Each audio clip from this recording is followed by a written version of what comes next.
श्री कार्तिक पूजा व्रत की, श्री दामोदर कार्तिक मास की, श्री श्री गुरु शिष्य परंपरा की, श्री प्रभुपाद की, सामवेद गौर भक्त की।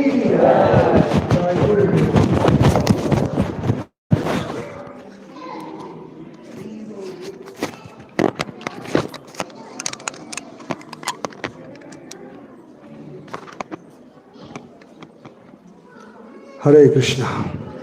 आवाज, इसका आवाज कम है क्या? हरि बोल, ठीक है आवाज। हरे कृष्णा।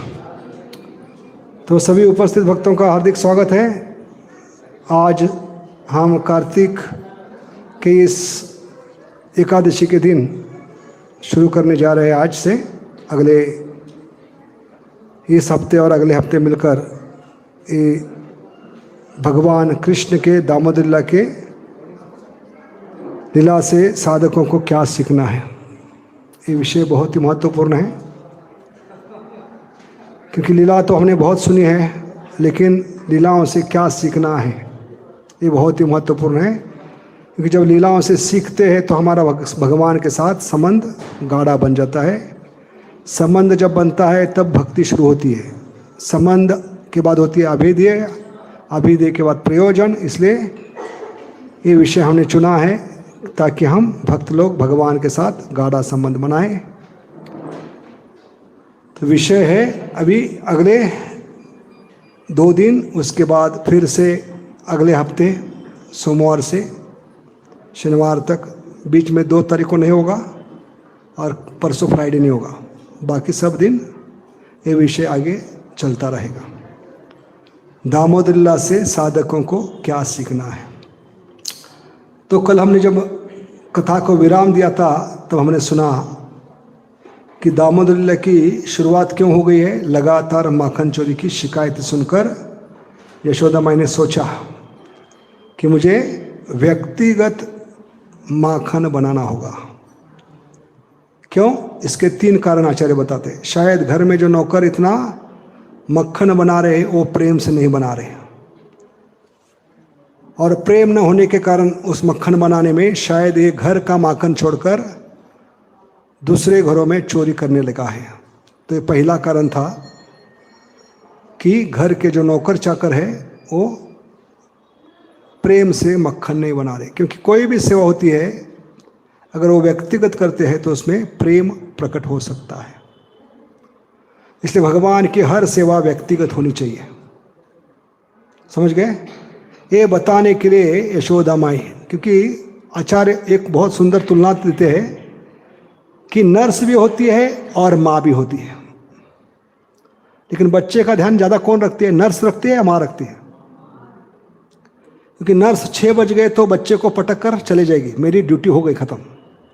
लेकिन माँ कौन है?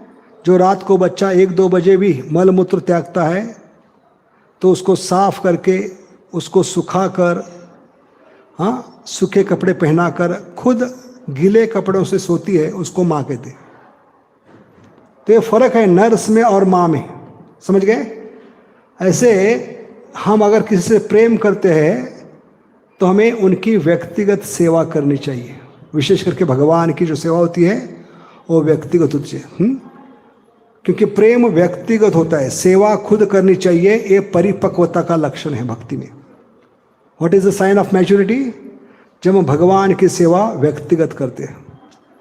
और शायद यही कारण है भगवान गीता में क्या मांगे हैं? पत्रम पुष्पम फलम तोयम यो मे भक्त्या प्रेष्ठ। भगवान चाहे तो सोना चांदी मांग सकते थे, क्योंकि बड़े बड़े व्यापारी होते हैं, उद्योगपति होते हैं, अपने घर में भगवान को लाते हैं। क्यों लाते हैं? भगवान है इसलिए नहीं, उनको एग्जीबिशन करना होता है। सारे मोहल्ले को, सारे रिश्तेदारों को, अपने फ्रेंड सर्कल को बुलाते हैं भगवान के डेटी वेलकम में। भगवान का जब स्वागत किया जाता है उनके घर में, बड़े हवेली में, तो सारे रिश्तेदारों को, अपने मोहल्लों के लोगों को बुलाते हैं। क्यों बुलाते हैं? भगवान को देखने नहीं, हमारे घर में हमने एग्जीबिशन लगाए, हमारे घर में कितना सोना चांदी है देखने के लिए आ जाइए, ये उद्देश्य होता है। समझ गए? उनको अपनी क्या दिखानी होती है? धन संपत्ति दिखानी होती है, सोना चांदी दिखाना होता है, इसलिए वो सबको बुलाते हैं। और एक बार एग्जीबिशन हो गया, अगले दिन से वो भगवान की तरफ देखते भी नहीं। अगले दिन से भगवान की सेवा कौन करते हैं? भाड़े के टट्टू करते हैं। भगवान को उठाने वाला एक होता है, सुलाने वाला एक, बाद में भगवान का भोग बनाने वाला एक व्यक्ति अलग होता है भाड़े पर, भगवान को भोग लगाने वाला, भगवान का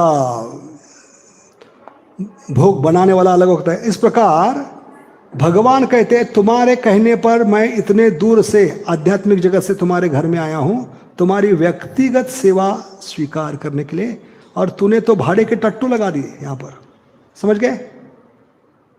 इसलिए भगवान ऐसे व्यापारी जो रिश्ता है, दूसरों से सेवा करने का जो व्यापारी रिश्ता है, वो भगवान को पसंद नहीं। भगवान को क्या पसंद है? उस भक्त की व्यक्तिगत सेवा। क्योंकि तुमने मुझे बुलाया इसलिए मैं तुम्हारे घर में आया हूं स्वामी बनकर, और तूने सेवा करनी खुद थी लेकिन अपने भाड़े पे लोगों को लगाया, इसलिए भगवान उस घर में भगवान बनकर, स्वामी बनकर नहीं रह सकते। और ऐसे लोग भगवान की तरफ देखते भी नहीं, क्योंकि भाड़े के टट्टू लगाए, वो सेवा कर रहे बेचारे, उनको क्या अपना पेट भरना है? पापी पेट का सवाल है। इसलिए वो जैसे चाहे वैसे भगवान की सेवा करे, उसमें व्यक्तिगत प्रेम नहीं होता।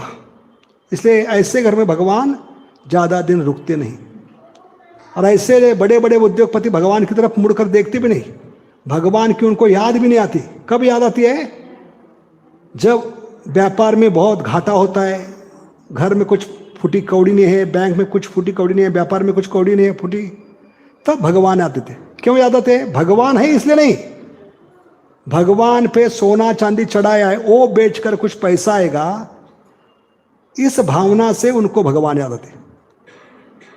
और यही कारण है भगवान कहते हैं मुझे सोना चांदी चढ़ाने से तू मुझसे दूर चला जाएगा, तुझे अहंकार होगा, तू भाड़े के टट्टू लगाकर मेरी सेवा कर। इसलिए इससे बढ़िया क्या है? सोना चांदी की जगह मुझे पत्रम पुष्पम फलम तोयम, ये मांग कर भगवान एक बड़ा छल कर रहे। क्या छल कर रहे? कोई बता सकता है? भगवान अनंत कोटि ब्रह्मांड नायक है, लक्ष्मी के पति है, वैकुंठ पति है, वो सोना चांदी मांग सकते है कि नहीं? लेकिन सोना चांदी की जगह भगवान 9.26 में पत्रम पुष्पम फलम तोयम क्यों मांग रहे? ये प्रश्न है हमारा। आचार्य कहते ये साधारण चीज मांगकर भगवान जीवात्मा के साथ सबसे बड़ा छल कर रहे, और ये छल हमारे उद्धार के लिए है, हमारे शुद्धिकरण के लिए। क्योंकि प्रभुपाद लिखते हैं भागवतम के पहले स्कंद में, जब धृतराष्ट्र घर छोड़कर, घर त्याग कर चले जाते हैं, उस परपोर्ट में प्रभुपाद लिखते हैं Krishna and Krishna's great duty cheat for a great cause. भगवान और भगवान के महान भक्त जीवों के साथ छल करते हैं, किसके लिए? उनके उद्धार के लिए, उनके शुद्धिकरण के लिए। क्योंकि धृतराष्ट्र ने जीवन में ऐसा एक भी निर्णय बिना संजय को पूछे लिया नहीं था, लेकिन सबसे बड़ा जीवन का निर्णय, घर का त्याग, गृह त्याग का निर्णय बिना बताए लिए, उस परपोर्ट में प्रभुपाद लिखते great devotees and Krishna cheat for a great cause. ऐसे भगवान भी यह पत्र पुष्प फल मांगकर हमारे साथ सबसे बड़ा छल कर रहे। क्या छल कर रहे? कोई बता सकते हैं? सोना चांदी की जगह भगवान पत्र पुष्प फल मांगकर क्या छल कर रहे हैं?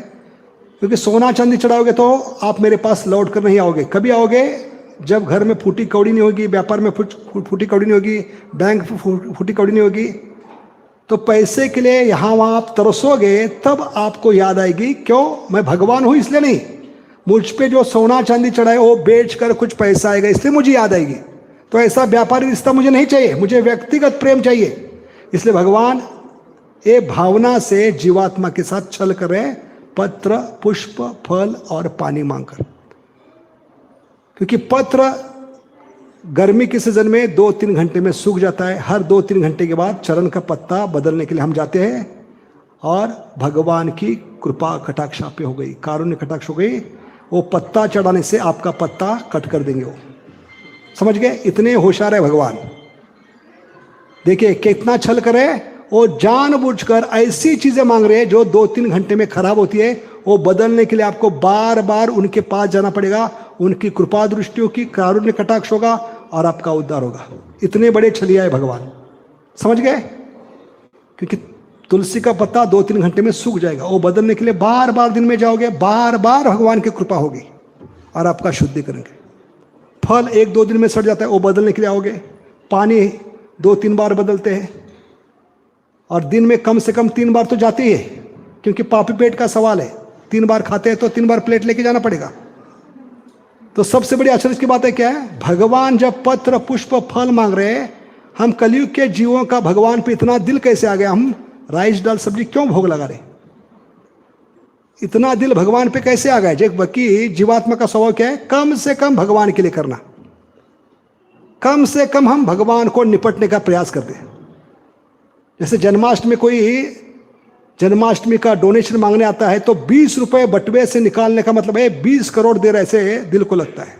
क्योंकि कम से कम भगवान के लिए। वही पत्नी मांगते हैं साड़ी के लिए 2000, तो कहते हैं 2000 की क्यों, 20,000 के ले लो। तो जीवात्मा का एक साधारण स्वभाव है कम से कम भगवान के लिए, और भगवान ने कम से कम चीज मांगी है, पत्र पुष्प फल। फिर भी हम कलयुग के जीव भगवान को राइस दाल सब्जी परोठा क्यों भोग लगा रहे? क्या इतना दिल लगा है भगवान पर? क्या राइज है इसका? क्योंकि हमें खाना है, हमारे पापी पेट का सवाल है। अगर हमें भूख नहीं लगती तो उनको पत्ते पे ही निपटा देते थे, समझ गए? तो इस प्रकार भगवान क्या कर रहे हैं? ये व्यक्तिगत सेवा के भूखे हैं, समझ गए? इसलिए भगवान की सेवा खुद करनी चाहिए, ये भक्त की परिपक्वता का लक्षण है। इसलिए हम 3 उदाहरण देखेंगे शास्त्र से, 3 नहीं 4 उदाहरण। पहला है ब्रह्मा जी का। भगवान ने जब आश्वासन दिया, सारे 33 कोटि देवता, शिव जी, ब्रह्मा जी, गैया धरती का रूप लेकर जब गर्भोदक सागर के किनारे गए, तो भगवान ने क्या वचन दिया? मैं जरूर अवतार लूंगा, लेकिन आप लोगों को व्यक्तिगत सेवा करनी होगी। इसके बदले हर देवी देवताओं को अपने परिवार के साथ इस लीला में व्यक्तिगत सेवा करनी होगी। उनको वृष्णि परिवार में और यदु परिवार में जन्म लेना पड़ेगा। और ब्रह्मा जी को कहा सबकी लिस्ट बनाओ, सेवा की लिस्ट, कौन कौन क्या करेगा। तो ये सेवा की लिस्ट बनाते बनाते ब्रह्मा जी खुद का नाम डालना भूल गए। यहां से ब्रह्म विहोण लीला शुरू होती है। कहां से शुरू होती है ब्रह्म विहोण लीला? कि ब्रह्मा जी ने सबको सेवा देते देते आपने आपको सेवा लेना भूल गए। जैसे जन्माष्टमी की बड़ी लिस्ट होती है और आपको वो लिस्ट बनाने की सेवा मिलती है और आप उसमें आपका नाम नहीं डालते, तो क्या होगा जन्माष्टमी के दिन? खाली मन शैतान का घर। इसलिए ब्रह्मा जी शैतानी कर बैठे भगवान की परीक्षा लेने की। ये शैतानी कहां से दिमाग में आ गई? सबको सेवा में लगाया, लेकिन अपनी खुद के लिए व्यक्तिगत सेवा नहीं ली, समझ गए? और यहां से आचार्य कहते हैं ब्रह्मा जी ब्रह्म लीला में भ्रमित हो गए। क्योंकि जो भक्त सेवा में नहीं होता वो भ्रमित रहेगा हमेशा। क्योंकि जन्माष्टमी के रात सब लोग सेवा में, और आपको कुछ सेवा नहीं तो यहां वहां चक्कर काटते रहोगे, है कि नहीं? हमेशा बिविल्डर रहेंगे, क्या करना है समझ में नहीं आएगा। हमेशा चढ़ते उतरते रहोगे सीढ़ियां, और कुछ नहीं कर पाओगे आप, समझ गए? ऐसे ब्रह्मा जी ये शैतानी क्यों कर बैठ गए? क्योंकि वो व्यक्तिगत सेवा नहीं ले, सबको सेवा में लगाया। तो यहां पे आचार्य बताते हैं हम खुद भी सेवा करनी चाहिए। इसका ज्वलंत स्वरूप व्यक्तिगत उदाहरण क्या है? जब गुंडीचा मार्जन कर रहे थे भगवान चैतन्य महाप्रभु, तो सबको काम को नहीं लगाया। वो चाहे तो प्रताप रुद्र से राजा से वो सेवा करके ले सकते थे, या बाकी भक्तों से सेवा करके ले सकते, लेकिन खुद आगे रहकर as a leader, as a acharya, उन्होंने खुद सेवा अपने हाथ में लिए। कौन सी सेवा? जो सबसे महत्वपूर्ण है। जो सबसे महत्वपूर्ण सेवा है खुद लेना चाहिए, महाप्रभु सिखला रहे। कौन सी सबसे महत्वपूर्ण सेवा महाप्रभु ने लिया अपने हाथ में? भगवान जहां पर राज सिंहासन पे विराजमान होता है, वो राज सिंहासन साफ करने की सेवा खुद व्यक्तिगत महाप्रभु ने ली। भले वो भगवान है, लेकिन अपने जीवन से सिखला रहे भगवान की सबसे महत्वपूर्ण सेवा। जैसे भगवान का श्रृंगार करना, भगवान को भोग लगाना, भगवान को जगाना उठाना, ये खुद करना चाहिए, समझ गए? और अपने ऊपर के वस्त्र से उसको निकाल कर साफ किया है। ये महाप्रभु की क्या सबसे बड़ी सीख है। जब भक्त के रूप में आते हैं तो भक्त का स्वभाव कैसे होना चाहिए, कैसे भक्त को व्यक्तिगत सेवा करनी चाहिए, ये महाप्रभु जी ने हमें बताया। उसके बाद उसी परंपरा में कौन है, माधवेंद्रपुरी जी, जिनके सपने में 3 बार गोपाल जी आ गए। और मैं कई सदियों से, कई वर्षों से इस जमीन के नीचे दफनाया गया हूं, तो मुझे बाहर निकालो, पहले सपने में बताया। दूसरे सपने, मुझे बहुत गर्मी हो रही है, जमीन के नीचे दफनाने के कारण मुझे बहुत गर्मी हुए, आप मलाया पर्वत में जाकर मेरे लिए चंदन लेके आओ। तो इतने बूढ़े हो चुके थे, 80, 70, 80 साल के, लेकिन इस उम्र में भी उन्होंने वो भगवान की सेवा डायरेक्ट नहीं बताई, सपने में आकर भगवान गोपाल ने बताई थी, उसको बहुत ही गंभीरता से लिया। चाहे तो अपने शिष्यों को भेज सकते थे, बड़े बड़े उनके शिष्य थे, उनको भेजकर चंदन मंगा सकते, लेकिन इस उम्र में भी जहां चलना मुश्किल था, वो खुद निकल पड़े भगवान गोपाल जी के लिए चंदन इकट्ठा करने के लिए। तो ये सबूत है कि भक्त को क्या करना चाहिए, भगवान की व्यक्तिगत सेवा खुद करनी चाहिए। हम इस्कॉन में देखते हैं कि बाकी सभी सेवा हम दूसरों से करवा सकते हैं। किताब बांटना है, 10% कमीशन है कि नहीं, food for life commission, life membership commission देकर, पुजारी पैसा देकर करवा सकते हैं, है कि नहीं, और क्या है, कुक पैसे देकर रख सकते हैं। लेकिन कौन सी सेवा है जो हमें व्यक्तिगत करनी है, श्रवण और कीर्तन। हम किसी भक्त को कह सकते हैं, मैं आपको 100 रुपए देता हूं, मेरे लिए 16 माला करो, नहीं। या किसी को कह सकते हैं, आज प्रभु जी का लेक्चर है, मेरे लिए क्लास सुनो, मैं आपको 500 रुपए देता हूं, नहीं। समझ गए, ये श्रवण और कीर्तन हमें व्यक्तिगत करना है, समझ गए, ये सबसे बड़ी सेवा है।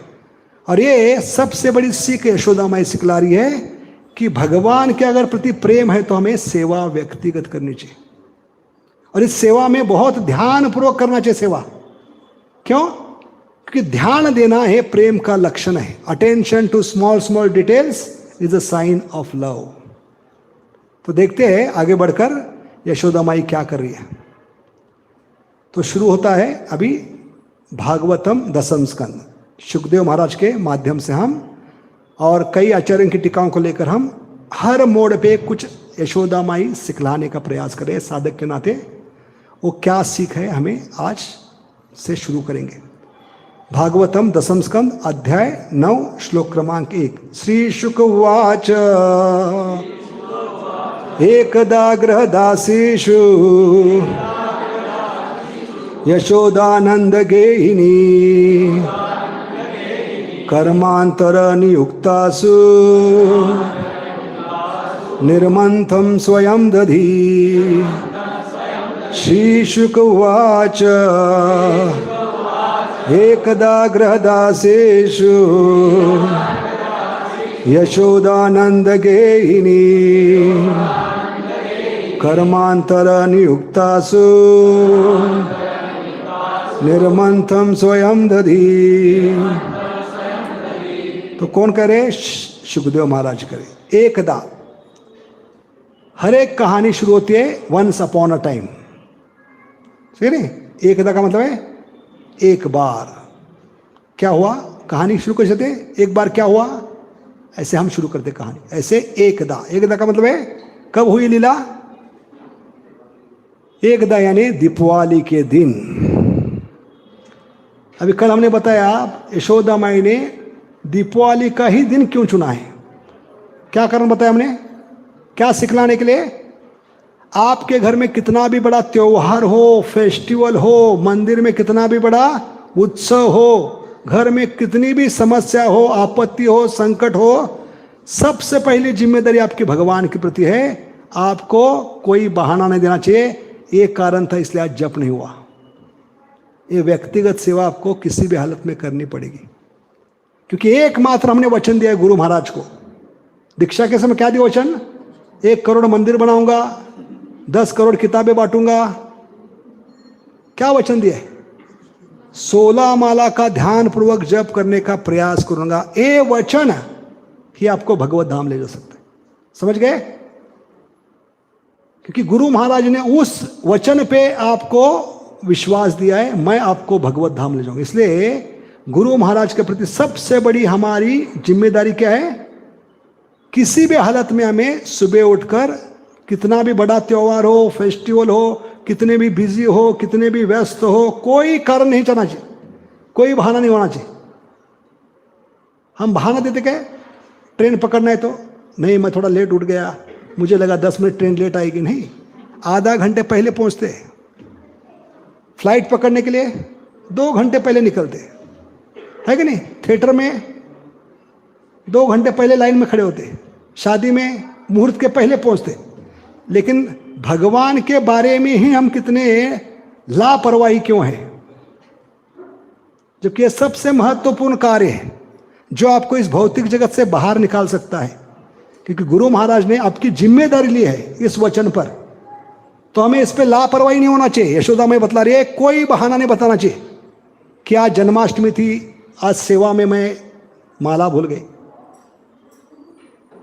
तो वो सेवा ज़्यादा दिन नहीं चलेगी। क्योंकि जब तक हम वो पहली सेवा पूरी नहीं करेंगे, गुरु महाराज को दी हुई पहला वचन पूरा नहीं कर पाएंगे, तो बाकी सेवा करने के लिए आपको आध्यात्मिक शक्ति नहीं मिलेगी।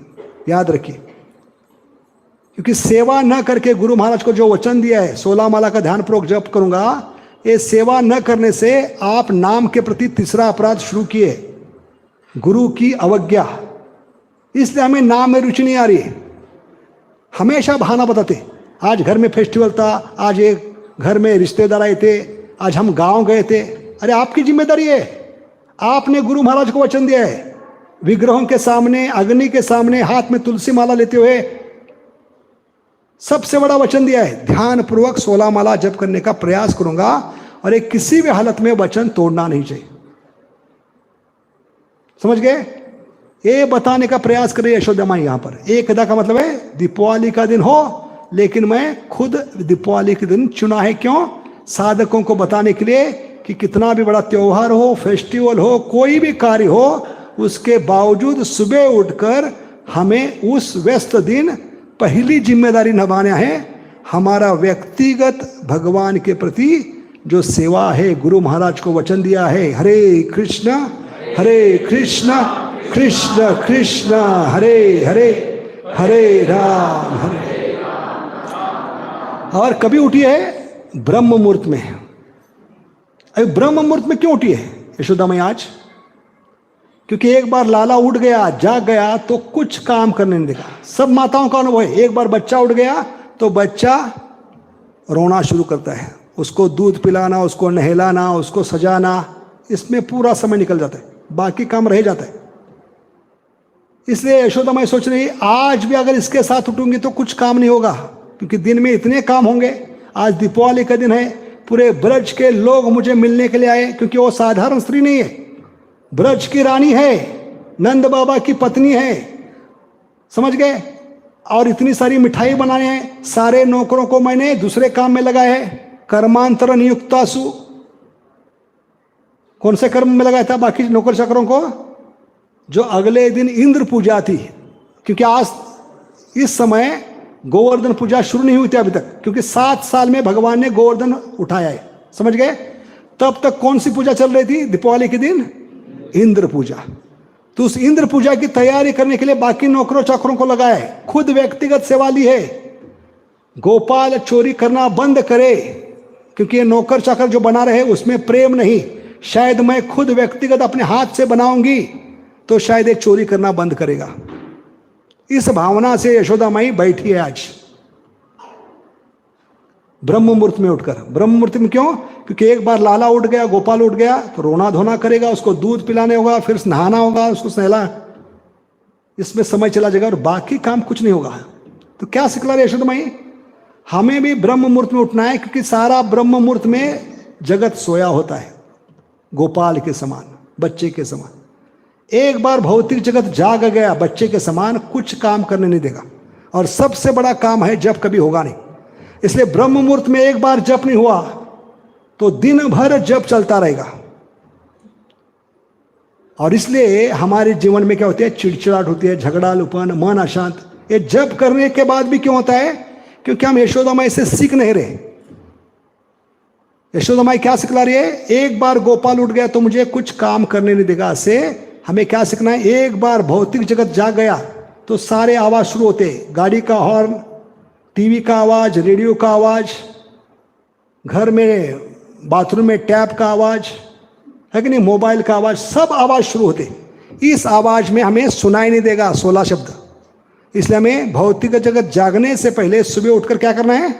भगवान को गोद में लेकर जपमाला, भगवान को दूध पिलाना है 2 घंटे। हरे कृष्णा कृष्णा कृष्णा हरे हरे, हरे राम हरे। तो कब हो गई? दीपावली के दिन, वो भी ब्रह्म मुहूर्त में। और एक कहाँ हो गई? गोकुल महावन में, जब भगवान गोपाल सिर्फ कितने साल के थे? 3 साल 2 महीने के। समझ गए? तो इस प्रकार एकदा का मतलब है कब हुई और कहाँ हुई, ये इंगित करता है हमें। उसके बाद देखते हैं हम यशोदा माई आगे क्या सिखला रही है। हल शब्द का टीका आचरण की, हर शब्द पर। तो एकदा ग्रह दासेशु यशोदा नंद गेहिनी कर्मांतर नियुक्तासु निर्मंथ स्वयं ददी। तो हमने चर्चा की दीपावली का ही दिन क्यों चुना है, सुबह सुबह ब्रह्म मुहूर्त का ही समय क्यों चुना है, और उसके बाद क्या है? यशोदा माई नहा धो के सज धज के भगवान के सेवा में आ गई है। कौन सी सेवा? स्वयं ददी, निर्मंथ, दधी मंथन करने के लिए वो नहा धो के सज धज के आई है। आगे हम विवरण बताएंगे कितने अच्छे सुंदर तरीके से उसने श्रृंगार किया है, क्या वस्त्र पहने हैं, उसका महत्व क्या है। तो हर एक चीज पे आचार्य ने टिका के हमें सिखलाने के लिए। अभी यहाँ क्या सीख सकते हैं साधक यशोदा माई से? जब भगवान की व्यक्तिगत सेवा में आते हैं तो हमें नहा धो के आना है। समझ गए? जब करते समय भी हमें नहा धो के जब करना है। अगर शरीर की तकलीफ है, बहुत बीमार है, बहुत बुढ़ापा हो चुका है, तो उस वक्त ठीक है, भगवान आपके हृदय में परमात्मा के रूप में बैठे हो, देखते हैं आपकी शारीरिक स्थिति नहीं है, आप बहुत बीमार है, शरीर से आप तैयार नहीं, तब भगवान उसको स्वीकार करें। लेकिन जब आप शरीर साथ दे रहे तब हमें सज क्या करना है? नहा धो के। क्योंकि प्रभुपाद का ये सबसे बड़ा देन है इस्कॉन में। क्या दे रहे हैं? Cleanliness and punctuality. इस 2 चीजों के कारण इस्कॉन और बाकी मंदिरों में जमीन आसमान का फर्क दिखाई पड़ता है। प्रभुपाद ने क्या सिखलाया हमें? क्लीननेस, स्वच्छता होनी चाहिए भगवान के हर कार्य में। क्लीननेस क्यों? क्योंकि cleanness is next to godliness. स्वच्छता भगवान को सबसे प्रिय है। बाकी मंदिरों में क्या देखते हैं? चींटियां, कॉकरोच, चूहे घूमते देखते हैं, या कुत्ते बिल्ली घूमते देखते हैं।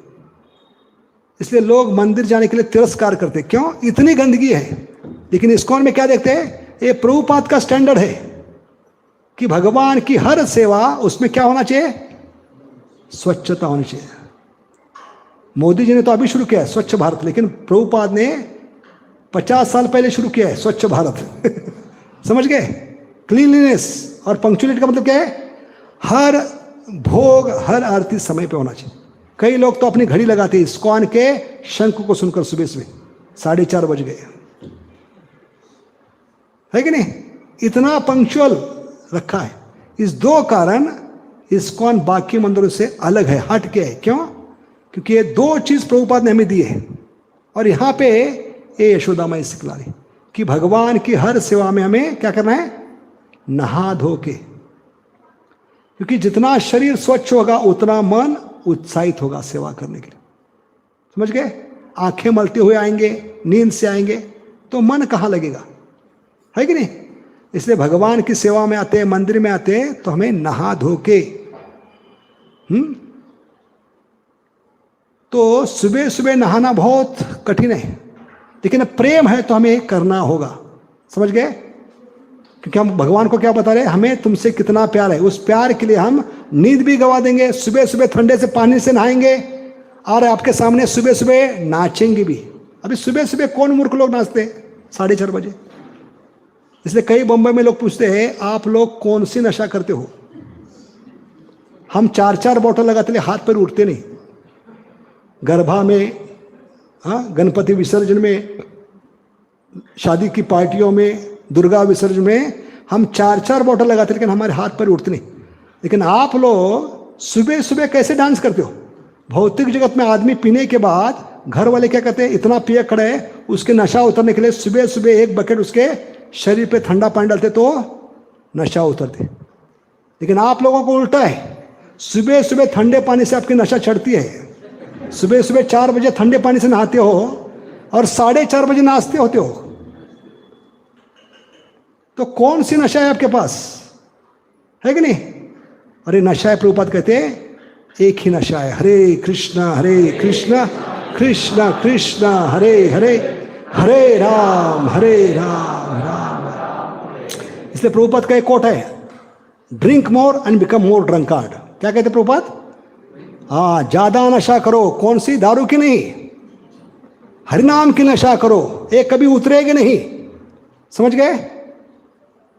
भौतिक जगत में लोग दारू पीते हैं लेकिन नशा उतरती है, लेकिन ये नशा इसी है कि ये कभी उतरने वाली नहीं है। ठंडे पानी से पीने पर और चढ़ती है।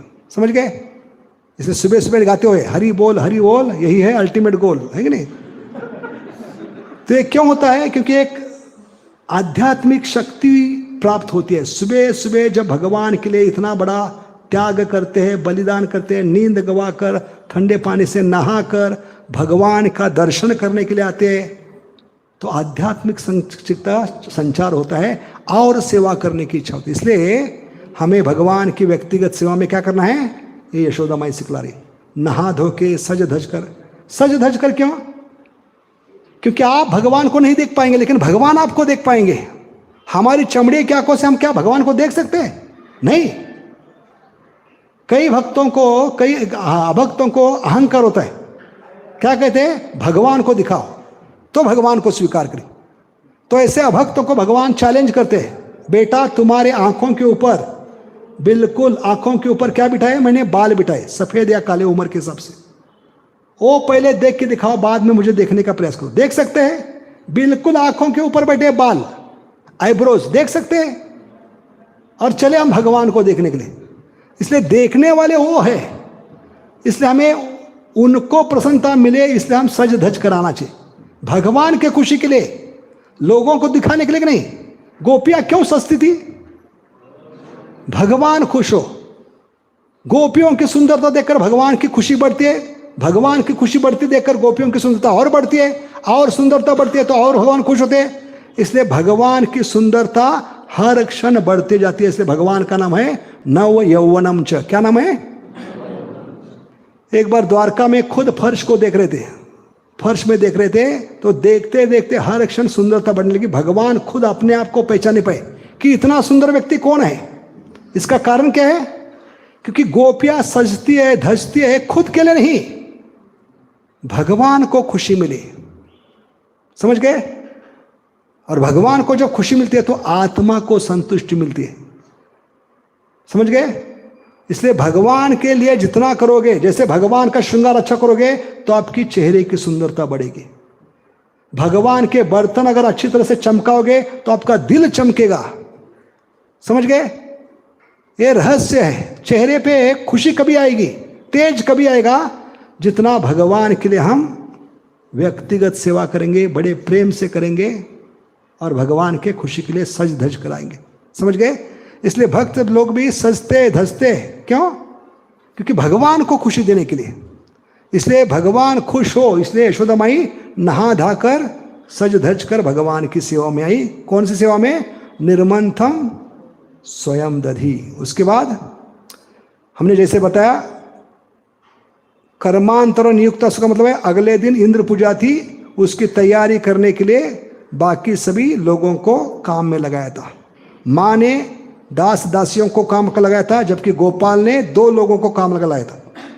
यशोदा माई ने सब नौकर चाकर को काम को लगाया था और गोपाल ने 2 व्यक्तियों को काम को लगाया था, जिसके कारण दामोदर लीला आगे बढ़ नहीं सकती। अगर ये 2 लोग घर में होते तो ये दामोदर लीला कभी नहीं होती। तो ये 2 लोग कौन है? कौन बताएगा? नंद महाराज, बलराम। खास करके बलराम जी और रोहिणी माता घर में होती दीपावली के दिन, तो ये दामोदर लीला कभी नहीं होती। किसी भी हालत में वो गोपाल को बांधने के लिए यशोदा माई को राजी नहीं होते। इसलिए यशोदा माई ने नौकर चाकर को काम लगाया था, गोपाल ने ये दो लोगों को काम को लगाया था, जानबूझकर उनको मामा के घर भेजा था, ताकि इस दामोदर लीला में माँ और बच्चे के बीच में कोई रुकावट ना आए, कबाब में हड्डी ना बने। इसलिए दोनों को काम को लगाया था। समझ गए? इतने होशियार थे, क्योंकि किसी भी हालत में दामोदर लीला आगे बढ़नी चाहिए, कोई रुकावट नहीं चाहिए। और रुकावट के दो ही कारण थे, और नंद बाबा, ये तीनों को जानबूझकर घर के बाहर भेजा था। तो इस प्रकार हम आगे बढ़ते हैं और देखते हैं कि यशोदा माई खुद माखन बनाने के लिए क्यों बैठ गई, और ये मंथन का रहस्य क्या है। तो एक आचार्य है हरीश्वरी जी, वो बताते, क्या बताते? दृष्ट्वापि विश्व अखिलम ही हरो विशुद्ध चित्तो अपि पूर्व दृढ़ संस्कृति वासितात्मा तत्तद गुना कलंत पुनरेव कर्मा सक्तो भवति अलम इहान जनी मान ऐशा। बहुत ही सुंदर श्लोक है। इसका मतलब क्या है? दृष्टवापि, यद्यपि किसी व्यक्ति ने समस्त विश्व को हरि के भीतर अंदर देखा भी है। पहली लाइन का मतलब क्या है? दृष्टवापि विश्व अखिलम ही हरो विशुद्ध, यद्यपि किसी व्यक्ति ने समस्त विश्व को हरि के भीतर देखा भी है। क्योंकि दामोदर लीला के पहले जो लीला हुई थी, कौन सी लीला थी? कौन सी लीला थी? कौन बताएगा? मृद भक्षण लीला। क्या थी? तो देखते हैं मृद भक्षण में लीला में क्या हुआ था, जिसका जिक्र इस श्लोक में किया गया है। मृद भक्षण लीला में भगवान ने जानबूझकर मिट्टी खाई है।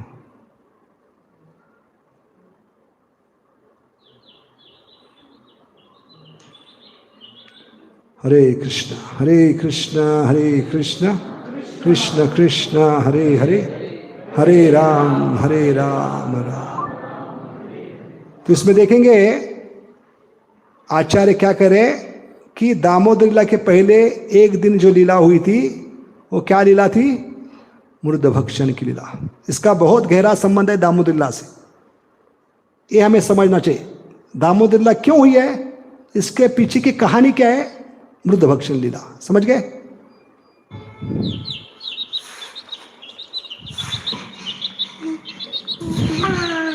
हाँ, पागल हो गए हो, ये माटी नहीं कर।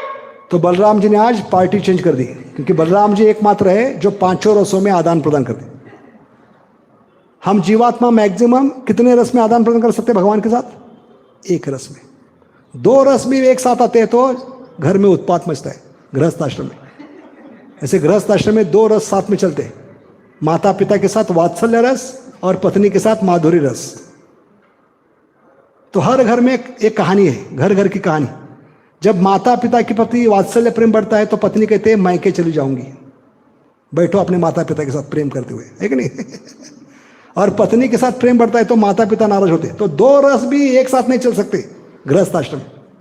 लेकिन बलराम जी कौन है? जो पांचों के पांचों रस में भगवान के साथ आदान रखते। अरे भी यहां पर कौन से रस में आए बलराम जी?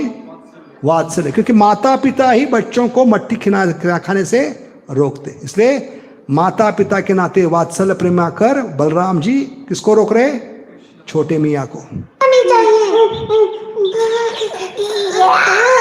फिर छोटे मियाँ कब सुनते हैं क्या? क्योंकि छोटे मियाँ सुभान अल्लाह है कि नहीं? बलराम जी सारे शक्ति के स्तोत्र है, लेकिन बलराम जी भी उन पर निर्भर है। समझ गए? इसका सबूत क्या? प्रभुपाद कहते हैं अगर कृष्ण बलराम मंदिर जाएंगे वृंदावन में तो बलराम जी कैसे खड़े हैं? बलराम जी को भी सहारा लेना पड़ता है, भले वो कौन है? आदि गुरु है, शक्ति के स्तोत्र है, लेकिन उस शक्ति के स्तोत्र को भी खड़े होने के लिए भी कंधे का सहारा लेना पड़ता है, क्योंकि सारी शक्तियां इनसे आते हैं। और ये अभिज्ञ स्वराट है, मन में आया तो स्वीकार करेंगे, मन में नहीं आया तो अस्वीकार करेंगे। इसलिए फर्क है राम जी और कृष्ण में।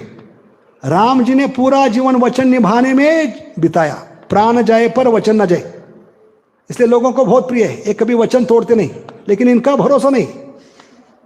अभिज्ञ स्वराट, मन में आया तो वचन निभाएंगे, मन में नहीं आया तो वचन तोड़ भी सकते। तो राम जी पूरा जीवन वचन निभाने में चले गए और ये पूरा जीवन वचन तोड़ने में चले गए। लेकिन किसके लिए तोड़ा है? अपने भक्तों के लिए। नमे भक्त्या प्रणश्यति। नहीं कृष्णा, अभी इतना मक्खन है, ब्रज की रोटी है, राजमा चावल है, फिर भी भगवान मिट्टी क्यों खा रहे? कौन बताएगा? भगवान मिट्टी क्यों खा रहे?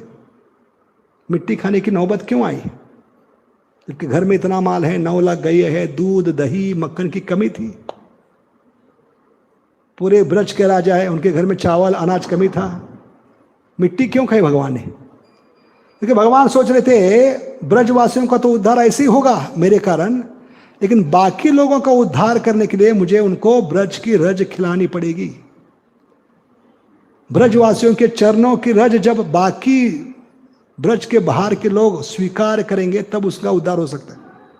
इसलिए भगवान जो ब्रज के रज में ब्रजवासी चलते हैं वहां की रज उठाकर मुंह में डाले मिट्टी के रूप में। क्यों? क्योंकि भगवान के उदर में सारे ब्रह्मांड समाये हुए। इस ब्रह्मांड में जितने भी जीव है उनका उद्धार करने के लिए भगवान जानबूझकर क्या खाए? ब्रज की मिट्टी खाए, ताकि पेट में जितने भी जीव है उनको महाप्रसाद मिले। बोलो मृद भक्षण लीला की।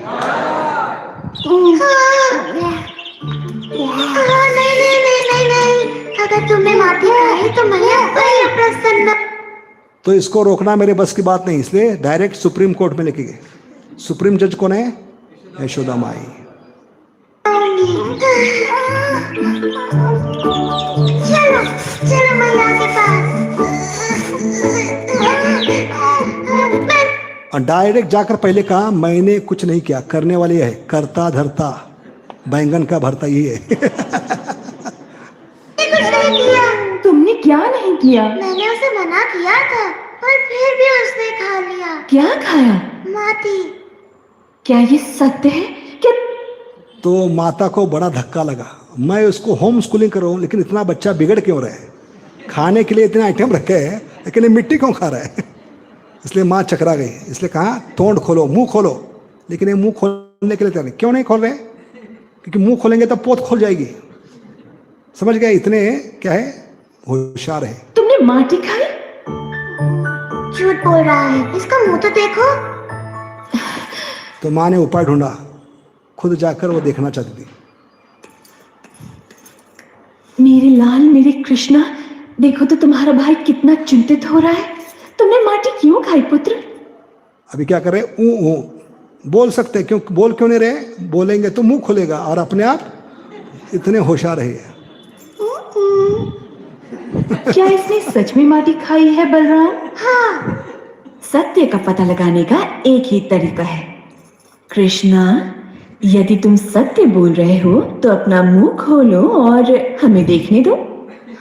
तो मैया आपको देखने की इच्छा है, क्या देखना चाहती हो? तो पूरा ब्रह्मांड दिखाया। तो ये मतलब है दृष्टवापि। अगर किसी महात्मा ने, योगी ने भगवान को देखा भी है, दृष्टवापि, ये मतलब है उसका कि सबसे बड़ी योगी है कौन है? यशोदा माई। योगी का मतलब क्या है? जो भगवान पे निरंतर ध्यान करता है। अनन्यस चिंतयन्तो माम ये जना पर्युपासते। समझ गए? और ये श्लोक 108% यशोदा माई को फिट बैठता है। कितना? 100 भी नहीं, 108। अनन्य भावना से। क्या विशेषता है यशोदा माई की? कोई लोग कहते कि यशोदा का गुणगान करने की इतनी जरूरत क्या है? क्या किया उसने? आजकल के माता पिता भी बच्चों से प्रेम करते हैं। यशोदा का प्रेम की विशेषता क्या है? क्योंकि यशोदा ने दामोदर लीला के पहले भगवान के मुंह में भगवान की भगवत्ता देखी है, इसके बावजूद दूसरे दिन वो उसको सुधारने का प्रयास करे। ये विशेषता है। समझ गए? इतना गहरा संबंध है दामोदर लीला का मृद भक्षण। एक दिन पहले ही भगवान ने अपनी भगवत्ता, अपने ऐश्वर्य अपने मुंह में दिखाए हैं। अगर और कोई साधारण माँ होती तो चुपचाप बैठते, भगवान है इसका कुछ बिगाड़ नहीं सकते, जो करना है करने दो। लेकिन माँ कहने लगी ये भले भगवान है, स्वयं भगवान है, अनंत कोटि नायक है, लेकिन अंततः मेरा पुत्र है। मेरे पुत्र को मैं नहीं सुधारूंगी तो कौन सुधारेगा? इस दृढ़ संस्कार से वो अगले दिन बांधने के लिए बैठ गए। समझ गए? और यहां पे दूसरा कारण क्या है? यशोदा माई ने आज तय किया कल तूने भगवत्ता दिखाने का प्रयास किया, जबकि हमने आपको वार्निंग दी थी, चेतावनी, ब्रह्मज में प्रवेश करना है तो सब भगवत्ता ऐश्वर्य त्याग करना है, सर्वधर्मान परित्यज्य। ये श्लोक गीता में आपने बोला है, लेकिन ये श्लोक ब्रज में आपको भी लागू पड़ता है, सर्वधर्मान, और सारी उपाधियों को त्याग कराना है। जो भक्ति रसामृत सिंधु में रूप गोस्वामी बोलने वाले हैं, उपाधियों को त्याग कर, ये सारी उपाधि त्याग कर आपको ब्रज में आना है। इसके बावजूद आपने साहस किया भगवत्ता दिखाने का।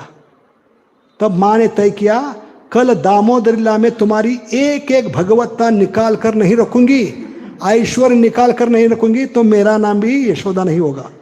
ये ओपन चैलेंज भगवान को दिया यशोदा माँ ने, क्योंकि यशोदा माँ एकमात्र माता है जो भगवान को रुला सकती है, डांट सकती है, फटकार सकती है, पकड़ सकती है, बांध सकती है। जो आज तक किसी भगवान के माँ ने नहीं किया, वो यशोदा ने करके दिखाया। ना कौशल्या ने किया, और कौन कौन माता थी भगवान की? आदिति, देवकी माता, सची माता, जो किसी माँ ने साहस नहीं किया, वो साहस किया है। किसके बावजूद? एक दिन पहले झलक दिखाई थी अपने मुंह में भगवत्ता की, इसके बावजूद डेयरिंग करने वाली एक माँ है, वो है यशोदा माँ। समझ गए?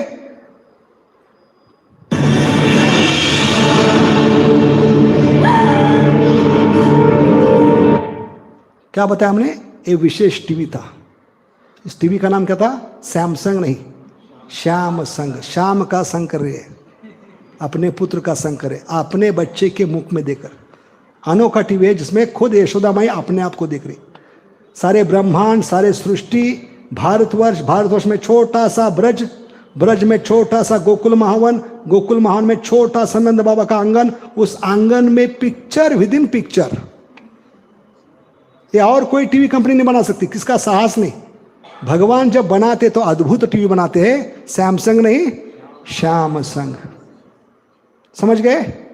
और इसका नतीजा क्या हुआ ऐश्वर्य दिखाने का? कौन बताएगा? मां बेहोश हो गई।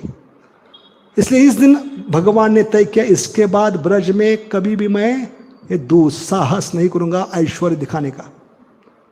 क्योंकि ऐश्वर्य दिखाने से यहां से लोग बेहोश हो रहे हैं, तो फायदा क्या ऐश्वर्य दिखाकर?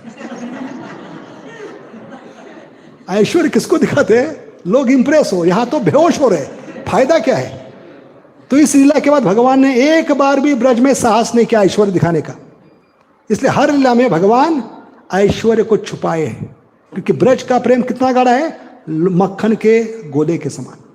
मक्खन के गोले में कितना भी अनमोल हीरा छुपा के रखे, कोहिनूर हीरा, वो अपना तेज बाहर फेंक नहीं सकता। इतना गाढ़ा होता है मक्खन, क्योंकि कण कण से, दाने दाने से बनता है मक्खन। अरे तो मक्खन का गोला है। जैसे आपके घर के सामने कोई मुर्गा है जिसको गंदी आदत है रात को 1 बजे 2 बजे बांग देने की, और आप पक चुके हैं, ऊब चुके हैं, क्योंकि आपकी रात की नींद हराम हो गए, तो बाजार में जाकर एक टोकरी लाते हैं और जो रात को बांग देता है उस मुर्गे को ढक देते। क्या ढकने से मुर्गा बांग देना बंद करेगा? ऐसे भगवान का ऐश्वर्य कोई छुपा नहीं सकता। जैसे मुर्गे का बांग देना बंद नहीं कर सकते, ऐसे भगवान का ऐश्वर्य कोई कवर नहीं कर सकता। किसमें ताकत नहीं? ब्रह्मांड में। लेकिन ब्रज के प्रेम में ताकत है। इसलिए गौर गोविंद मानकर कहते हैं ब्रज का प्रेम मक्खन के गोले के समान है। और इसके विपरीत द्वारका का ऐश्वर्य पिघलता घी। पिघलते घी में कितना भी अनमोल हीरा छुपाने का प्रयास करो, उल्टा पिघलते घी के कारण उसका तेज और निखर कर आता है। समझ गए? लेकिन भगवान का तेज कितना है, जिसको ब्रह्म ज्योति कहते हैं हम। भगवान के शरीर से जो अंग कांति बाहर निकलती है उसको क्या कहते हैं? ब्रह्म ज्योति। वो कौन छुपा सकता है? जितने भी सूर्य है, चंद्र है, बल्ब है, क्या है, सूर्या, बजाज, जितने भी बल्ब है, street lights, home lights, tube lights, Philips, जितने भी है, इसका स्तोत्र है भगवान के शरीर से निकलने वाला तेज, प्रकाश। ये सब को रोशनी देता है। उसको कैसे छुपा सकते हैं? समझ गए? अरे शरीर से अंग कांति निकलती है, ब्रह्म ज्योति, उसकी विशेषता क्या है? कोई बता सकते हैं? भौतिक जगत में अभी ऐसा कभी हुआ नहीं। भौतिक जगत का नियम क्या है? कौन से कलर रंग को, कौन से कलर किरणों को खींच लेते हैं, एब्जॉर्ब करते हैं, और कौन से कलर लाइट बाहर फेंकते हैं? क्या अनुभव है आप लोगों का भौतिक जगत का? जो लाइट कलर्स होते हैं वो लाइट बाहर फेंक सकते हैं, लेकिन काला या बहुत गाढ़ा कलर जो होता है, गहरा कलर, वो साधारणतः क्या करता है? लाइट को, प्रकाश को एब्जॉर्ब करता है। लेकिन भगवान का बिल्कुल उल्टा है। भगवान काले हैं लेकिन लाइट फेंक रहे हैं, इसलिए इनको समझना बहुत मुश्किल है। इसलिए उनको स्वयं भगवान का है, समझ गए?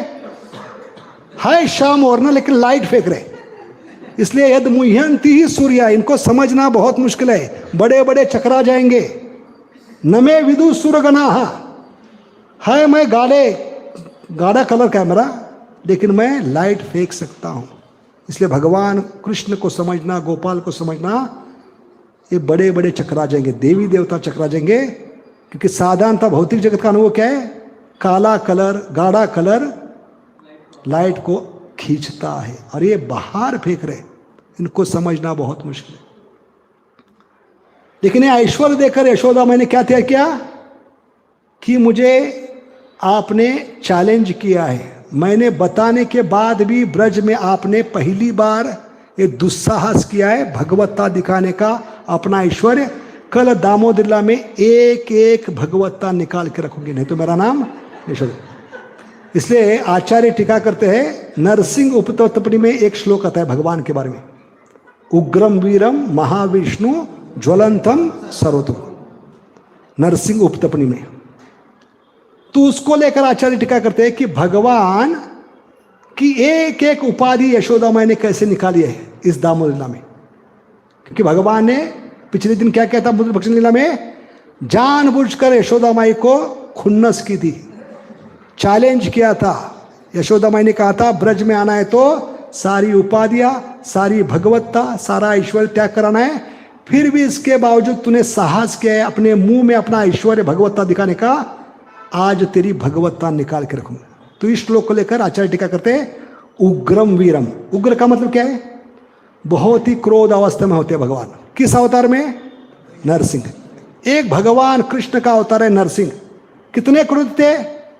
वो पहले ओरिजिनल एंग्री यंग मैन है। कौन है भगवान नरसिंह? Angry young man. हम अमिताभ बच्चन को एंग्री यंग मैन कहते हैं, लेकिन उसका बाप कौन है? नरसिंह देव। समझ गए? क्योंकि आज तक किसी फिल्म कलाकार ने ये कलाकारी नहीं की है, ये एक्टिंग इस प्रकार की नहीं की है, अदाकारी नहीं की है जो नरसिंह भगवान ने की। कितने क्रोधित थे? एक आंख से ज्वाला फेंक रहे थे। किसको देखकर? हिरण्यकशिपु को। और दूसरी आंख से प्रहलाद को देखकर फूल बरसा रहे थे। है कोई कलाकार, एंग्री यंग मैन, एक साथ दोनों क्या करते? भाव प्रकट कर सकता है अमिताभ बच्चन, कोई भी कलाकार आजकल का एक्टिंग कर सकता है। एक आंखों से आग बरसाना, दूसरी आंखों से प्रेम झलकाना। इसलिए नरसिंह भगवान को कहते हैं भक्त वत्सल नरसिंह भगवान की। क्योंकि ये काम सिर्फ गैया कर सकती है। गैया जब बछड़े को जन्म देती है, कोई गैर व्यक्ति बछड़े के पास आता है तो उस व्यक्ति पे अंगार बरसाती है, और दूसरे आंख से अपने बछड़े पर प्रेम छलकाती है। इसलिए भगवान को भक्त वत्सल का है। वत्स का मतलब क्या है? बछड़ा। जैसे बछड़े को देखकर माँ क्या बरसाती है? प्रेम बरसाती है, और दूसरे आंख से जो बछड़े के पास जाएगा उस पर अंगार बरसाती है। वो गाय की नकल करने वाले एक ही है, वो है भगवान कृष्ण। इसलिए भगवान को क्या कहें? भक्त वत्सल। ये शब्द यहां से आती है, याद रखिए। तो उग्र का मतलब क्या है? बहुत क्रोधी अवस्था में होते हैं। लेकिन इस लीला में देखेंगे हम, जब माखन चोरी करने के बाद पकड़े गए तो जो उग्र नरसिंह के समान थे, आवाज क्या हो गई? म्याओ म्याओ म्याओ। शेर क्या बन गए? बिल्ली बन गए। किसके सामने? तो पहली उपाधि निकाल दी। इतने क्रोध अवस्था में होते, आज तेरा सारा क्रोध ठंडा कर दूंगी मैं, बर्फ के समान। उग्र क्या बन गए? उग्र के उल्टा शब्द क्या है? उग्र का उल्टा शब्द क्या है? अनुग्रह, अनुग्र, सॉफ्ट। उग्रम। वीरम का मतलब क्या है? वीर का मतलब क्या है? वीर योद्धा। जो रण छोड़कर कभी भागता नहीं, क्योंकि रण छोड़कर जो भागता है उसको मेडल नहीं मिलता। लेकिन भगवान ऐसे पहले व्यक्ति है रण छोड़ने पर ज्यादा उनका गुणगान हुए। जब मुचकुंडा उनके पीछे लगा था, मुचकुंडा नहीं काल यवन, तो भगवान रण छोड़कर भागे, तब भगवान का जाकर नाम क्या हुआ है, रण छोड़ रहा है। इसलिए गुजरात में जाएंगे तो डाकोर में एक बहुत बड़ा मंदिर है जहां के लोग तब तक काम पे नहीं जाते, दुकान पे जॉब पे नहीं जाते जब तक भगवान का दर्शन नहीं होता। जैसे जयपुर में, जयपुर के लोग तब तक दुकान पे काम पे नहीं जाते जब तक राधा गोविंद जी का दर्शन नहीं होता। ऐसे गुजरात में प्रथा है, उस गांव में डाकोर में भले 10 बज गए लेकिन लोग जोर जोर से नारा देते होते। क्या नारा देते, मंदिर में कौन छे, राजा रण छोड़ रचे। तो भगवान की पूजा होती है, क्यों, रण छोड़कर भागे इसलिए पूजा होती है। सोचिए, भौतिक जगत में कभी होता नहीं, रण छोड़ने के बाद उनकी निंदा होती है, लोग उस पर हंसते थूकते, रण छोड़कर आ गया डरपोक। लेकिन भगवान की पूजा होती है, यह सबूत है भगवान के कर्म दिव्य है। जन्म कर्म च में दिव्यम, रण छोड़ने पर भी इनकी पूजा होती है। लेकिन ये रण छोड़ने की ट्रेनिंग यशोदा माई ने दी है, तब जाकर उनका नाम पड़ा है।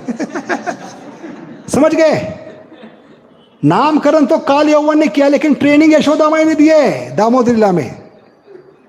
वीरम हो कभी रण छोड़कर नहीं भागता है, हाथ में छड़ी लेते ही रण छोड़कर भागने लगे। तो रिहर्सल मां ने करवाई है, समझ गए, तब जाकर इनका नाम सार्थक हुआ है। रण छोड़ रहा है, वीरम कौन हो गए, अवीरम हो गए। जब हाथ में छड़ी ली तो डरपोक बनकर भागने लगे, रण छोड़कर भागने लगे। समझ गए, यशोदा में ताकत क्या है, हाथ में जब छड़ी लेते हैं तो बड़े बड़े भागने लगते हैं। जो बंदर रावण को देखकर नहीं भागे, रावण में, रामायण में रावण का बेटा कौन था, इंद्रजीत को देखकर नहीं भागे, डट कर खड़े रहे। प्राण जाएंगे लेकिन पीछे नहीं हटेंगे, देखते क्या करेगा रावण, क्या करेगा इंद्रजीत, बिल्कुल टस से मस नहीं हुए। लेकिन यशोदा माई के हाथ में छड़ी देखकर वही बंदर भागने लगे। तो ताकत किसमें है, रावण में ज्यादा है कि यशोदा माई में? बोलो यशोदा माई की। तो भगवान क्या टिक पाएंगे उनके सामने, समझ गए। भगवान को भी आज रण छोड़ना पड़ा। वीरम क्या हो गए, अवीरम। उग्रम वीरम महाविष्णु। यशोदा माई कहते हैं हमने आपको बताया था ये महाविष्णु नहीं चलेगा ब्रज में। ब्रज में प्रवेश करना है तो आपको छोटे साइज में आना पड़ेगा, लघु विष्णु, महाविष्णु नहीं, गोपाल के रूप में आना पड़ेगा, तब प्रेम मिलेगा। प्रेम चाहे तो सारी उपाधि भगवत्ता छोड़कर, महाविष्णु छोड़कर आपको गोपाल के रूप में आना पड़ेगा। महाविष्णु की जगह लघु विष्णु बनकर आना पड़ेगा। सर्वतोमुखम मतलब क्या है, जो भगवान जिनकी ख्याति क्या है, भगवान ऐसी कोई दिशा नहीं जिसमें देख नहीं सकते। क्या करना है, भगवान हर एक दिशा में क्यों देख सकते हैं, अंगानी यस्य सकलन। दूसरा कारण क्या है, भगवान की 2 आंखें क्या है, सूर्य और चंद्र है। और ऐसा कोई समय है जो भगवान देख नहीं सकते, दिन में भी देख सकते हैं सूर्य के रूप में और रात को चांद के रूप में। तो भगवान का नाम क्या है, जो हर दिशा में हर समय देख सकते, सर्वतोमुखम। लेकिन यशोदा में जब छड़ी लेकर भाग रहे हैं, आज वही भगवान सर्वतोमुखम एक दिशा में देखने की साहस नहीं करे। कौन सी दिशा है, यशोदा माई की तरफ मुड़ के देखने के लिए तैयार नहीं। तो सर्वतोमुखम आज क्या हो गए, असर्वतोमुखम। उनकी साहस ही नहीं, डेयरिंग ही नहीं पीछे मुड़कर देखने की। इसलिए गाना भगवान को अलग होता है, मुड़ मुड़ के ना देख, मुड़ मुड़ के, क्योंकि हाथ में छड़ी लेकर कौन आ रही है, यशोदा माई, जो हर दिशा में देख सकते हैं, हर ओर देख सकते हैं। आज एक दिशा में देखने के लिए तैयार नहीं, इतने डरपोक हो गए। समझ गए। इस प्रकार यशोदा माई ने इस लीला क्यों की, दामोदर लीला, क्योंकि बताने के लिए कि तूने कल मुझे जानबूझकर क्या दिया था, चैलेंज किया था, भगवत्ता दिखाकर। आज तेरी एक एक भगवत्ता निकाल कर नहीं रखूंगी तो मेरा नाम भी क्या नहीं है। इसलिए बहुत महंगा पड़ा अमृत भक्षण लीला।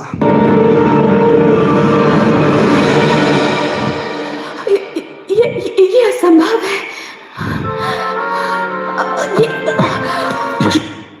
और यही कारण है, आचार्य बताते हैं, इसके बाद किसी भी लीला में भगवान ने अपना ऐश्वर्य भगवत्ता नहीं पकड़ी। एक लीला में क्या था, कोई बता सकता है? अघासुरवध में अपना साइज बढ़ाया था। इसलिए गोपाल की विशेषता क्या है? उसी साइज में सारे असुरों को मारते बिना शस्त्र अस्त्र। समझ गए? क्योंकि शस्त्र अस्त्र की जरूरत नहीं। गोपाल में और बाकी अवतार में विष्णु में फर्क क्या है? बाकी अवतारों को विष्णु को साइज बढ़ाना पड़ता है। ऐसे नरसिंह भगवान के रूप में आए तो खंबे से आए तो इतना छोटा साइज था, लेकिन साइज बड़ा होता गया। वराहदेव ब्रह्मा के नासिका से, ब्रह्मा जी को जब छींक आई, वो छींक के माध्यम से वो बाहर आ गए। हम जब छींकते हैं तो माल कहाँ गिरा पता नहीं चलता है कि नहीं? ढूंढना पड़ता है। तो कितना साइज छोटा होता है। इस रूप में भगवान आए, लेकिन जब हिरण्यक्ष को मारने का समय आ गया तो साइज क्या था? कौन बताएगा? उनके चरण रसातल में थे और सिर बादल में, स्वर्गलोक तक। क्या साइज होगा? और ऐसे नरस वराह जो जब धरती माता को पुनर्स्थापित किए, उनके जगह पे स्थित किए, तो कहाँ से नीचे आ रहे थे? ऊपर आए थे, रसातल से आए थे। पूरा शरीर भीग गया था। शरीर भीग गया था, इसलिए बाहर आने के बाद, धरती माता को स्थित करने के बाद, वो शरीर को झटक दिए। क्या कर दिए? बिल्वा मंगल ठाकुर कहते, गोपाल की महानता सुनना है तो एक कथा सुनिए। जब वराहदेव अपना काम करने के बाद, धरती माता को पुनर्स्थापित करने के बाद, अपने शरीर को झटक दिए, क्योंकि पानी से बाहर आए थे, वो झटकने से सारे ब्रह्मांड में प्रलय आ गया। क्योंकि उनके रंध्र में जो हमारे केश होते ना, उसके केश रंध्रों में जो पानी अटक गया था, वो झटकने से सारे ब्रह्मांड में प्रलय आ गया। किस भगवान के कारण? वराह भगवान के कारण। लेकिन उसी वराह भगवान के मूल स्तोत्र है गोपाल। लेकिन गोपाल की विशेषता क्या है? उसी गोपाल को यशोदा माई एक बकेट में नहलाती है। समझ गए? भगत के वश में होते हैं भगवान, जो शरीर झटकने से सारे ब्रह्मांड में प्रलय कर सकते हैं। लेकिन यशोदा माई में ताकत क्या है? एक बकेट में नहलाती है उसके मूल स्तोत्र को। बोलो यशोदा माई की। तो इस प्रकार यशोदा माई आज क्या किए? भगवान को एक दिन पहले देखिए। ये विशेषता है। क्योंकि कई लोगों ने हमें प्रश्न किया जब हमने यशोदा माई की महानता बता दी, प्रभु जी क्या बता रहे हो आप? हर माँ तो अपने बच्चे से प्रेम करती है, यशोदा में क्या, उसमें क्या विशेषता है? विशेषता क्या है? भगवान ने एक दिन पहले जानबूझकर भगवत्ता दिखाए, अपना विश्व रूप दिखाया है। उसके बावजूद भी भगवान को साधारण समझकर, अपना पुत्र समझकर सुधारने का प्रयास करने वाली एकमात्र माता है, वो है यशोदा। बोलो यशोदा माई की। ये यशोदा माई की। इसलिए यहां देखते हैं, दृष्टवापी का मतलब है मृद भक्षण का अनुभव यशोदा माई बता रही है। दृष्टवापी विश्वम, भले मैंने दर्शन किया सारे विश्व का, अखिल विश्व का, मैं शुद्ध हो चुकी हूं, मेरा चित्त शुद्ध हो चुका है। लेकिन मेरा दुर्भाग्य क्या है? मेरे पिछले दृढ़ संस्कार मुझे क्या किए? फिर से हाथ में रज्जू लेने के लिए मजबूर किए। समझ गए? दृढ़ संस्कार क्या है? अंत में ये मेरा पुत्र है, मेरे पुत्र को मैं नहीं सुधारूंगी तो कौन सुधारेगा? अरे पुत्र चोरी कर रहा है, इसको सुधारने के लिए मुझे मंथन करना पड़ेगा। अगर और कोई माँ होती तो कहती भगवान है, अपनी लीला करे, करने दो उनको। लेकिन माँ क्या सोच रही है? अंततः मेरा पुत्र है। ये दृढ़ संस्कार उसको मजबूर किए हैं क्या पकड़ने के लिए? रस्सी पकड़ने के लिए। जब भगवान का दर्शन होता है, आत्मा स्वच्छ क्या होता है? पूर्ण चित्त होता है, तो उसको कर्म में लगना नहीं पड़ता। लेकिन यशोदा माई कर्म कर रही है, क्यों? अंततः ये दृढ़ संस्कार उसको मजबूर किए हैं हाथ में फिर से रस्सी लेकर कर्म करने के लिए। दृष्टवापि विश्व अखिलम ही हरो विशुद्ध चित्तो अपि पूर्व दृढ़। दृढ़ संस्कृति क्या है? कि मेरा पुत्र है। फिर भी उसको हाथ में क्या लेना पड़ा? मंथन करने के लिए। अभी मंथन कब तक करते हैं योगी मुनि? जब तक भगवान का दर्शन नहीं होता। एक बार दर्शन होने तो शास्त्रों का मंथन करने की जरूरत नहीं, मन का मंथन करने की जरूरत नहीं, क्योंकि भगवान प्रकट हुए। या भगवान सामने है, फिर भी मंथन क्यों करे? क्योंकि वो सोच रही है सुधारने का काम मेरा है। अंततः ये मेरा पुत्र है, भले भगवान भी क्यों न हो। इसने कल मुझे अपने मुंह में भगवत्ता दिखाए, पूरा विश्व दिखा है, लेकिन अंततः ये मेरा पुत्र है, इसको मैं ही सुधारूंगी। ये चोरी करना बंद करना है तो मुझे क्या करना होगा? खुद मंथन करना होगा। इसलिए यशोदा माई क्या करिए? मंथन करने के लिए बैठी। इतना बड़ा रहस्य आचार्य ने बताया। यशोदा माई मंथन क्यों कर रही है, इसका राज क्या है, यहां पर है। तो कल हमें इसके और 3 कारण बताएंगे। यशोदा माई मंथन क्यों करे, पहला कारण और 2-3 कारण इसी श्रृंखला में हम कल चर्चा करेंगे। बहुत ही सुंदर है, दिल को स्पर्श करने वाला विषय। बोलो श्री श्री जगन्नाथ बलदेव सुभद्रा माई की। इसलिए जगन्नाथ बलदेव भी कलयुग में आते हैं या सतयुग में आते हैं। क्यों? अपनी खुद की लीला सुनने के लिए। इतनी मधुर भगवान की लीला। ठीक है, तो इस विषय को हम कल आगे बढ़ाएंगे। बहुत ही दिल को स्पर्श करने वाला विषय। सिर्फ मंथन करने के लिए क्यों बैठी, इसके 3-4 कारण। ऐसे हर मोड़ पे 3-4 कारण बताएंगे जो दिल को स्पर्श करने वाले। ठीक है, और कुछ सीखने का प्रयास करेंगे। हरे कृष्णा।